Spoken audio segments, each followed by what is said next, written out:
Bonjour à tous, des suites dans l'enquête de l'incendie criminel du collège Champollion en décembre dernier. Ce matin, le bien public annonce que 5 personnes ont été interpellées et placées en garde à vue.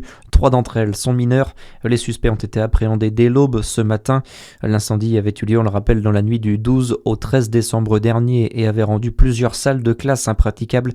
Des travaux de remise en état doivent être menés jusqu'au mois de septembre prochain. Une cyberattaque d'ampleur en Bourgogne-Franche-Comté, c'est le site internet de la carte avantage jeunes de la région qui a été ciblé le 8 janvier dernier, annonce hier d'Info Jeunes Bourgogne-Franche-Comté dans un communiqué. La cyberattaque a provoqué la fuite des données personnelles de plus de 280 000 utilisateurs, la plupart mineurs, nom, prénom, numéro de téléphone ou encore adresse qui se retrouvent mises en vente sur le dark web depuis plusieurs jours. Une réunion de crise a eu lieu hier avec la région. Un communiqué a été envoyé aux utilisateurs. Aucune donnée bancaire ni mot de passe n'aurait été dérobé. Les utilisateurs sont tout de même invités à modifier leur mot de passe dès que possible. Ils sont arrivés en Alsace. Des agriculteurs de Côte-d'Or et de Saône-et-Loire ont pris la route hier et cette nuit pour rejoindre Strasbourg. Une grande journée de mobilisation des agriculteurs a lieu aujourd'hui devant le Parlement européen. À Dijon, nouvelle grève annoncée jeudi chez Divia, décision motivée par 3 licenciements jugés abusifs par le syndicat CGT. Les perturbations sur le réseau jeudi doivent être communiquées par Divia aujourd'hui. Les yeux du monde entier tournés vers Davos. Le Forum économique mondial débute sur fond de guerre commerciale. Donald Trump est attendu pour un discours demain après sa nouvelle déclaration.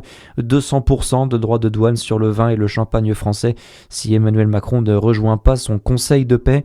Dans le même temps, le président américain a accepté une réunion avec différentes parties au sujet du Groenland dont il veut toujours s'emparer. Des provocations qui ne peuvent pas rester sans réponse, estime Patrick Martin-Génier, spécialiste des questions européennes. Nous pouvons être conciliants, on peut discuter, le dialogue est toujours très important, mais plus on dialogue avec Donald Trump, et plus il veut vous écraser, vous humilier.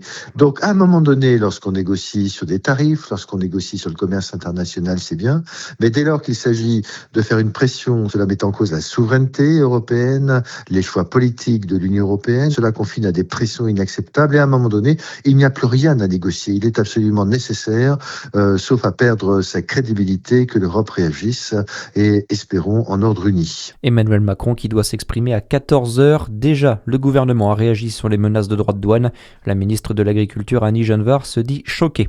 Et puis en tennis, c'était le 20e et dernier Open d'Australie pour Gaël Monfils. Le Français a été éliminé dès son entrée en lice ce matin par l'Australien Dane Sweeney en 4-7. Gaël Monfils a annoncé mettre un terme à sa carrière à la fin de la saison. Et puis enfin le foot avec le retour ce soir de la Ligue des Champions. Le Paris Saint-Germain se déplace à 21h sur la pelouse du Sporting Portugal pendant que Monaco ira sur celle du Real Madrid. Bonne journée à tous sur Fréquence Plus.